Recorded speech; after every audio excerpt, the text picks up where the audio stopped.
What up, YouTube? Today we've got some more updates on the 1969 Lincoln Continental. We did a full restoration on the master window switch of the driver front door, as well as a couple of other updates. So stay tuned.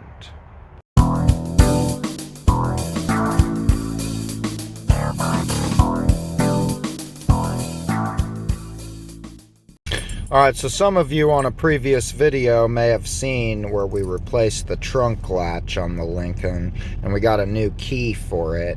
And this is the trunk key slash glove box key as it came from the factory. This is exactly what it's supposed to look like. So, recently in the mail, I got these new keys here that are the door and ignition key that are matching. So I came up here to Ace Lock and Key, a local place not too far from my house. They did a good job on my scooter keys, and so I thought we'll give them a try on this, because I don't plan on selling the Lincoln anytime real soon, but eventually I'll probably sell it. And if you're going to spend that kind of money on a car, thousands of dollars, would you like to receive it with a key that looks like this? I know I wouldn't. So we're going to go in there and get these cut. Man, I'll tell you what, they were done in a matter of like 1 minute. They knocked that out. Got it done real quick. I think we should be good, but I don't know a whole lot about keys. But I did notice that the grooves on the factory key, which is the bottom one, are a bit deeper. But we're going to go home and test them out and see what it looks like. But now I've got the key that it's supposed to have. We got a spare that looks like it's supposed to. We got this one. We also have a spare for this one at home, and then we even have a third spare, which I wouldn't mind having a spare that looks like this at all, especially if it was a second spare. I just don't want this to be the primary key that starts the vehicle. We also got tire place right here. They all got the same jack as me. It's a damn good jack right there, I'll tell you what. So now we're going to go home and try out these keys. Stay tuned. Another thing I want to mention is getting both of those keys cut was only $8. I expected it to be at least double that. So if you're in the KC area, shouts out to Ace Lock and Key in Independence. Alright, so here we are back at the vehicle, and as you guys can see, we got a bunch of damn snow again, unfortunately. So I'm going to have to wipe this off a bit, and then we can see if this key works. All right, we got that new key in there. And you can just barely see that it's going up and down, so that's a good sign. We'll check this other one here. I can only assume that they're the same. Yep, that one works too. And then, I mean, I can only assume that if it works in one door, it'll work in the other door, but just for the hell of it, we'll check this one. Oh boy. I don't know if that's the key. That might just be the damn thing is frozen or cold, too cold to work. Yeah, it works. I just think this lock might be a little bit, not seized, but it's definitely cold out here. So also this one's been actuated way less times than the other one. But yeah, I mean, if it works in both locks, I can only assume that they work in the ignition.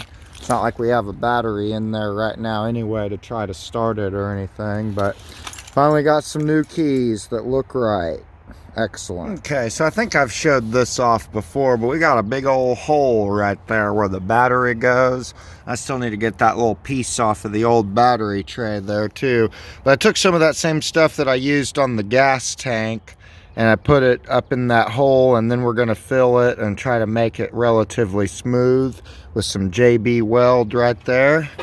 And then hopefully after that I can just pull that off and everything will be good to go. There's the first round. I pretty much used all the JB Weld that I had, but doesn't look too terrible. I kind of smoothed it out a little bit with my finger there. And then of course, once all this is a uniform color, it'll be hard to tell there was ever an issue. I just hope that I don't screw it up when I go taking that sticker off, but looks better than it did. All right, so I was an idiot and decided to pull that sticky stuff off of there, and the JB Weld just came right out with it. So I'm gonna have to use something else as a backing because I destroyed that idea. All right, so I probably should have pulled the camera out a little sooner, but kind of can't do much under the hood for a little while till we get this off the trailer here. So I put a battery in it and I started messing with the windows, and obviously on a vehicle of this age, none of the windows should be expected to work very well. So basically, you got your armrest here, kind of goes on like that, and you can see back in there, there's a bolt hole, there's a bolt hole, there's another bolt hole, and then there's the fourth one. So that's kind of how that was held on. Of course, we have some electrical connectors I had to undo, and then this wood thing had to come off first, and there's holes in the bottom of the armrest, and the screws go into that. So I decided that I'm gonna start with trying to rebuild these switches for the window and go from there to the motor, because all of it I want to go over. So let's take a look at what we got. All right, so here's the base, or the housing, if you will, for the switch. And then this, of course, has to unscrew out of the armrest with this screw, that screw, this one, and there's supposed to be another one there, I believe, but this hole's not even tapped, so I might try to find a screw and make it self-tap so everything's there how it's supposed to be. And then a couple more screws here and here, got this switch out. And then I did have to kind of bend the metal out ever so slightly to remove this switch here. And I probably should have paid a little bit more attention, because I don't know which side is driver's side and which side is passenger side. So probably should have paid attention to that. But anyway, I'm going to try to take these apart and clean them up really, really well and put them back together so that everything should work like it's supposed to. Okay, so first, here, let me turn this light on real quick. So first there was this plate, and it's upside down. Then there was like this little piece of paper type cardboard deal in between. Then there was a third plate. So I got one switch removed, and they really didn't do a great job of marking this as far as which way's up and down. But I've been doing a little bit of reading online, and I believe pulling this back and then the same on the other side should make the switch come apart. So we'll see how that works. Alright, so one side has just this type of clip, and then the other side has an actual little hook on top that makes it a tad bit easier to get off, and they all seem to be like that. This one has one that sticks up and one that doesn't, so that's very interesting. I really should have took pictures of all this before I took it apart, but I know they reverse polarity, so worst case, we blow a fuse and we switch it, or it doesn't, it goes up instead of down and we switch it, so that shouldn't be a huge issue. So we're gonna go ahead, we got this taken off of there as well. Look at all that crap inside of there. You can really see what's going on up close like that. That's 54 years of crap build up inside of there. It's no wonder that this stuff's not working very good. So we're going to clean that all out really, really well. Okay, I see. That's what the little clips do. They hold the plastic pieces together. And then this is your actual switch. So this is normally down and it raises up, I think. And then this is, I'm not really sure. We'll have to put this back exactly the way it came off, though, that's for sure. So let's do it. So I'm not exactly sure how to get these little teeter-totter bumper looking deals out just yet, but I did notice that these pins will all come out one by one. So in theory, these switches here, unlike a modern vehicle, should be, I'm sure they weren't, considered that way originally from the factory, but from what I can see, the way that this comes apart, as long as you don't break anything, these switches are totally serviceable. As long as the plastic is still good, then the switch is definitely rebuildable. So any of those who have an old Ford product with these type of switches, you can definitely clean them all up. So I'm going to clean this up and then we'll see what it looks like. Okay, so I've got all these pieces taken apart and cleaned to the best of my ability. And one spot you want to pay particular attention to is these little circular pieces right there. It won't focus, but you definitely want to make sure that those contacts are very clean. So anyway, I used a combination of a Turbo Towels wipe, small flat blade screwdriver, regular wire brush, a pick, and a nylon wire brush. And then we took these little nubs out of the top of the switch. There's a spring underneath them. So we cleaned all of that out really well and applied some fresh grease. I just used some battery grease because I had that laying around. As long as there's some type of grease on there and it can withstand some type of temperature, then it should be good to go. We also got those taken out, got those points all cleaned up really good. So now we should be able to reassemble it. Alright, so we got everything put back together exactly the way it came apart. And I must say that this thing is working a lot more smoothly than it was. Everything's cleaned up, got fresh grease. We didn't get this little tape crap that they put on the side of it off, but I don't think that's super important. And also I didn't sand these clips down to bare metal or anything. Ideally that would look the best, but no one's ever going to see that anyway. So we got one good switch and many more to go.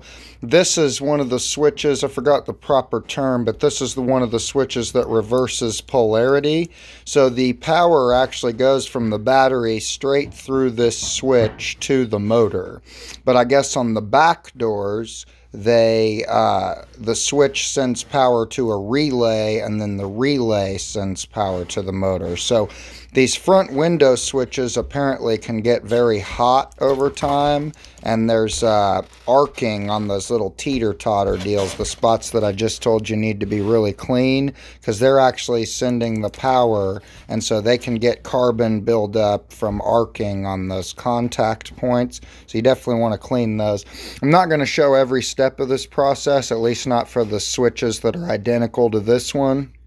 But there are a couple of different types of switches on this vehicle, so I will probably go over those as I get to them. But this one here is, besides the way it looks, essentially a brand new switch on the inside. So that's good to go. Now we got to do the one on the other side here, and then we'll put them both back together. Okay, so I went ahead and finished up with this one, the passenger and driver front window switches. And I mean, you could see a whole bunch of crap down in there from just over the years, and now there's nothing. And you can even barely see the fresh grease inside there, a little red. Anyway, we got these two done. And you can even tell by the pins that these back ones are a little bit different. So I'll probably show you what those look like as well. Alright, so I got one of the other switches apart here, one that goes in the middle. So this one would go in like a mirror image of that one. And they still have a little teeter-totter thing inside. But I believe that it stays in the middle and it doesn't touch either one. and then whichever way you push it is the way that it ends up touching. So I got this whole part cleaned, and then I got the button itself cleaned to the best of my ability. It's just that chrome plating plastic. You know, they used some stuff like this back in the day, but now everything on the car is made of this stuff. So I'm going to get this one and the other ones done, and then we'll take a look at this one as well. Alright, so I went ahead and took this last one off as well. It's pretty much the same as these, just the pins are a little bit larger. And this is for the rear window lock. And then I believe this bypass is where you can push it down and be able to roll the windows up or down without the key in it. I'm not sure why they did that, but anyway, there was also some like rubbery type stuff that was supposed to be able to block you from seeing in between the housing and the switch right there. At least I believe that's what it's for.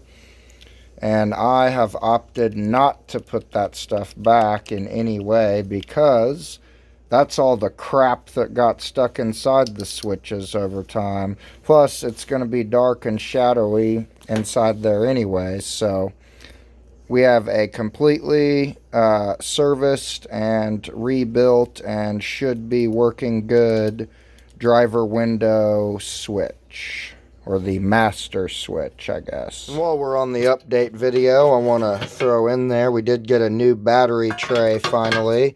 So I'm going to have to get that installed in the next video once we fix the JB Weld issue properly. That's going to be the end of the video for today, guys. Hope you all enjoyed. Please like, comment, and subscribe as usual. And I will see you next time.